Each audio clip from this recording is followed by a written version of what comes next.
Pozdrav svima i dobrodošli na mom kanalu. Ovoga puta ću vam pokazati kako na Telegramu promijeniti jezik sa engleskog na srpski.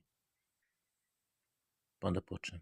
Uđete u Telegram, zatim ove 3 ravne linije ćošku,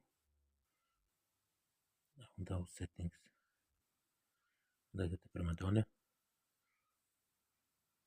kliknete na ovo language. Evo vidite i sami, bit će vam na engleski, a da bi promijenili na srpski, kliknete. Evo vidite. Sada znači promijenjen jezik na srpski, kao i sami što vidite.